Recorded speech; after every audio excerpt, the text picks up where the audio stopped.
Di balik kilau peradaban manusia tersembunyi kisah-kisah kelam tentang kota-kota yang pernah berjaya, namun kini tinggal puing. 5 nama terukir dalam sejarah bukan karena kejayaannya, melainkan karena kehancurannya yang spektakuler. Kota-kota ini, yang konon dikutuk oleh Sang Pencipta, menjadi pengingat abadi akan batas antara kehendak manusia dan murka ilahi. Dari debu dan abu, kisah mereka berbisik, memperingatkan generasi mendatang tentang harga yang harus dibayar atas pembangkangan dan dosa. Mari kita telusuri jejak kota terkutuk ini, yang nasibnya telah diputuskan oleh tangan Tuhan sendiri. 1. Pompei. Pompei adalah sebuah kota kuno yang terletak di wilayah Campania, Italia. Kota ini memiliki sejarah panjang yang dimulai jauh sebelum kehancurannya secara tragis pada tahun 79 Masehi. Pompei telah berdiri sejak abad ke-7 sebelum Masehi oleh suku Ossi. Awalnya, Pompei merupakan sebuah pemukiman kecil yang kemudian berkembang menjadi kota pelabuhan penting di wilayah Napoli. Pompei pun berkembang menjadi kota yang besar pada masanya. Kota ini juga dikenal yang jauh lebih subur daripada tempat lain, karena Pompei terletak di kaki Gunung Vesuvius, sebuah gunung berapi purba yang merupakan satu-satunya gunung berapi aktif di Eropa. Para petani di kota ini banyak yang menanam anggur dan zaitun. Kesuburan tanah ini merupakan salah satu faktor utama yang mendorong pertumbuhan dan kemakmuran Pompei selama berabad-abad. Meskipun Gunung Vesuvius telah lama menjadi bagian dari lanskap kota Pompei, penduduk kota tampaknya tidak menyadari bahaya yang kelak akan ditimbulkannya. Gunung Vesuvius diketahui telah tidak aktif selama berabad-abad, dan pengetahuan vulkanologi pada masa itu masih sangat terbatas. Kota Pompei merupakan bagian dari wilayah kekuasaan Romawi kuno. Banyak dari masyarakatnya merupakan keturunan Romawi, dan di seluruh wilayah Kekaisaran Romawi kuno, praktik prostitusi memang dilegalkan. Namun Pompei menawarkan sesuatu yang lebih. Diperkirakan ada 35 rumah bordil yang tersebar di kota ini. Di Pompei ada beberapa lupanar, dengan yang paling terkenal disebut Lupanar Grande, yang merupakan satu-satunya rumah bordil besar yang ditemukan di sana. Kata lupanare sendiri berasal dari kata Latin lupa, yang berarti serigala betina, istilah yang juga digunakan untuk para pelacur pada zaman itu. Di dalam Lupanar Grande, ditemukan kamar-kamar kecil dengan lukisan erotis di dinding, yang kemungkinan besar digunakan sebagai semacam menu untuk layanan yang ditawarkan di sana.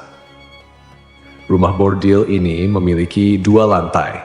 Lantai pertama diperuntukkan bagi kelas bawah, sedangkan lantai kedua digunakan oleh pelanggan kelas atas. Jumlah yang tergolong banyak mengingat Pompei hanya seluas 12 km² dengan populasi sekitar 11.000 orang.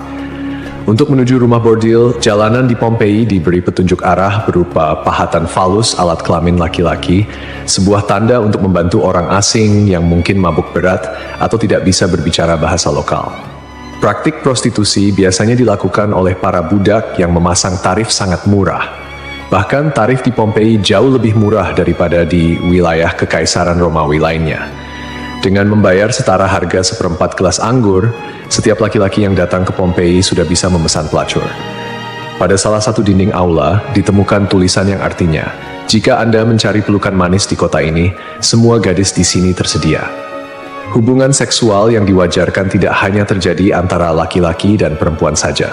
Penemuan grafiti menunjukkan bahwa homoseksual dan pemerkosaan anak juga menjadi hal yang biasa di Pompei.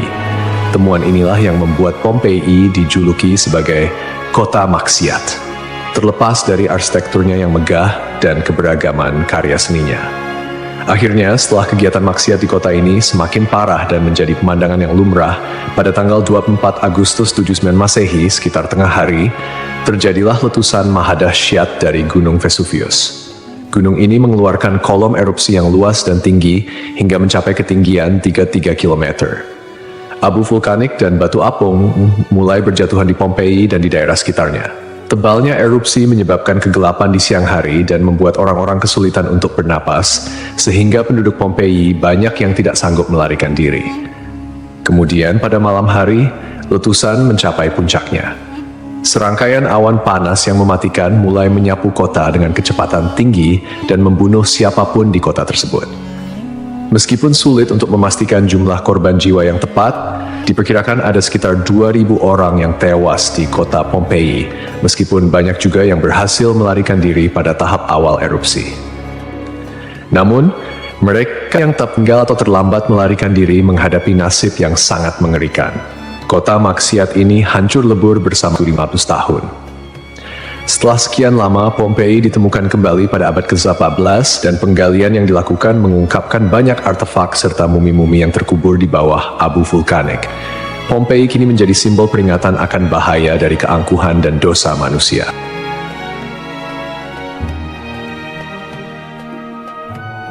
Kisah Desa Legetang. Pada suatu hari di Desa Legetang, warga melihat banyak binatang liar berkeliaran di sekitar jalan desa. Binatang-binatang ini, seperti monyet, kera, babi hutan, dan lainnya, bukan berasal dari daerah tersebut. Setelah diselidiki, ternyata hewan-hewan ini berasal dari Gunung Pengamun-Amun, yang berada agak jauh dari Desa Legetang. Kejadian ini membuat warga khawatir dan mereka bermusyawarah untuk menyikapinya. Mereka menyimpulkan bahwa turunnya hewan-hewan dari gunung adalah pertanda akan terjadinya musibah besar. Kepercayaan lokal yang menyatakan bahwa hewan bisa merasakan bencana sebelum terjadi mendorong warga Desa Legetang untuk bertindak cepat. Mereka memutuskan untuk kerja bakti membuat parit di lembah Gunung Pengamun-Amun sebagai upaya antisipasi bencana, khususnya longsor. Desa Legetang terletak di dataran tinggi Dieng, Kecamatan Batur, Kabupaten Banjarnegara, Jawa Tengah. Desa ini dikenal dengan tanahnya yang sangat subur, bahkan lebih subur dibandingkan desa-desa lainnya di sekitarnya. Sebagai contoh, jika semangka yang ditanam di desa lain hanya mencapai berat sekitar 6 kg, semangka yang ditanam di Legetang bisa mencapai 10 hingga 12 kg. Setelah parit selesai dibuat, kehidupan di desa kembali normal. Desa Legetang adalah desa yang makmur, hanya sedikit orang miskin di sana. Banyak saudagar kaya yang hidup mewah dan uang sering dihamburkan untuk hiburan. Setiap malam, mereka sering berjudi dan mengadakan berbagai hiburan yang tidak pantas, seperti kesenian lengger yang kadang berujung pada tindakan asusila. Kesenian ini yang hanya dilakukan di desa tersebut menjadi simbol betapa jauhnya masyarakat desa ini dari nilai-nilai agama dan moral. Setiap malam, penduduk Desa Legetang terlibat dalam berbagai bentuk kemaksiatan, termasuk perjudian, mabuk-mabukan, dan seks bebas. Mereka yang tidak terlibat dalam perilaku ini tampaknya membiarkannya, seolah-olah itu adalah hal yang wajar. Beberapa sumber melaporkan bahwa tingkat kemaksiatan di desa ini sangat tinggi, dengan beberapa laporan ekstrem seperti hubungan seksual antara anak dan ibu kandung. Desa Legetang mengalami hujan yang sangat lebat. Cuaca ekstrem ini disertai dengan petir yang menyambar-nyambar dan suara guntur yang menggelegar di langit yang gelap. Tiba-tiba, terdengar suara ledakan yang sangat keras yang dapat didengar hingga ke desa-desa di sekitarnya.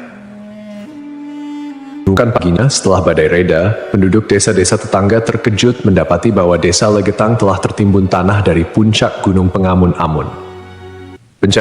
Tragedi ini menelan korban jiwa 351 orang, termasuk bayi dan balita. Hanya satu orang yang berhasil selamat, yaitu seorang pemuda bernama Suhuri yang sedang berada di luar desa saat kejadian. Secara logika, sulit untuk memahami bagaimana Desa Legetang bisa tertimpa longsoran dari puncak gunung yang jauh dan terpisah oleh lembah serta perkebunan.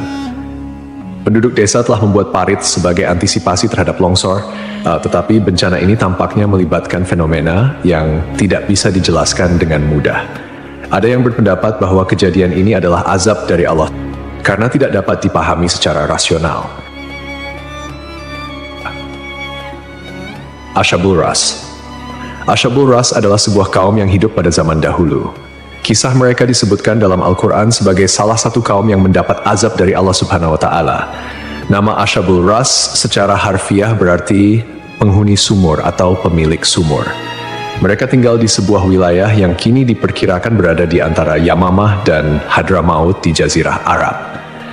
Kehidupan Ashabul Ras sangat bergantung pada sebuah sumur besar yang menjadi sumber air utama. Tidak hanya menjadi pusat kehidupan, tetapi juga menjadi simbol kemakmuran dan identitas kaum tersebut.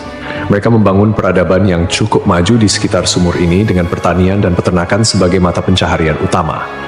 Namun, meskipun telah diberi nikmat berupa sumber air yang melimpah, Ashabul Ras justru menyalahgunakan anugerah tersebut. Mereka mengembangkan sistem kepercayaan yang menyimpang dan menyembah pohon cemara besar yang tumbuh di dekat sumur mereka. Pohon ini dianggap suci dan dijadikan objek penyembahan, menggantikan Allah Subhanahu wa Ta'ala sebagai Tuhan yang seharusnya disembah. Kemusyrikan Asyabul Ras tidak berhenti pada penyembahan pohon saja.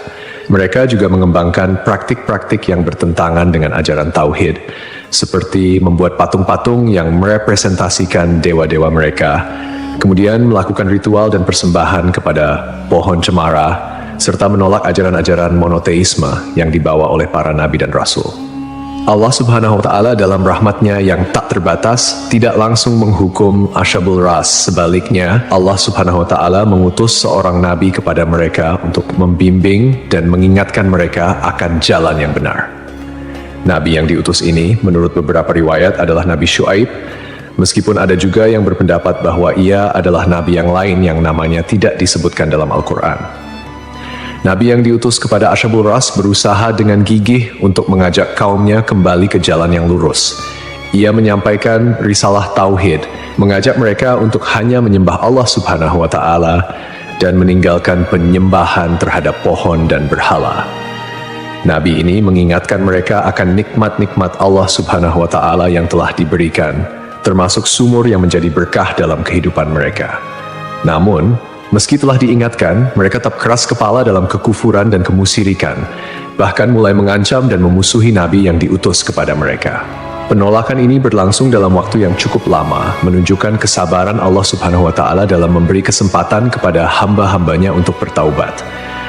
Setelah bertahun-tahun menolak ajakan Nabi mereka dan tetap teguh dalam kekufuran, akhirnya azab Allah Subhanahu wa Ta'ala turun kepada kaum Asyabul Ras. Azab ini datang sebagai konsekuensi dari penolakan mereka yang terus-menerus terhadap ajaran Tauhid dan ketekunan mereka dalam menyembah selain Allah Subhanahu wa Ta'ala. Menurut beberapa riwayat, azab yang menimpa Asyabul Ras terjadi dalam beberapa tahap. Pertama, terjadi kekeringan dan paceklik. Allah Subhanahu wa Ta'ala mulai mengurangi curahan rahmatnya dengan menahan air hujan. Akhirnya, terjadi kekeringan berkepanjangan. Tanaman-tanaman mereka mengering dan ternak mereka mulai mati kelaparan. Ini merupakan peringatan awal bagi Asyabul Ras, namun mereka tetap tidak mengindahkannya. Kemudian terjadi pencemaran sumur. Sumur yang menjadi sumber kehidupan mereka tiba-tiba tercemar. Airnya berubah warna, berbau busuk, dan tidak layak dikonsumsi. Hal ini menyebabkan krisis air yang parah di kalangan Asyabul Ras. Lalu datanglah gempa bumi. Sebuah gempa dahsyat mengguncang wilayah tempat tinggal Asyabul Ras. Gempa ini menghancurkan bangunan-bangunan dan infrastruktur yang telah mereka bangun selama bertahun-tahun. Akhirnya, mereka pun binasa, meninggalkan kisah yang menjadi peringatan bagi generasi-generasi setelahnya tentang konsekuensi dari menolak petunjuk ilahi dan hidup dalam kemusyrikan.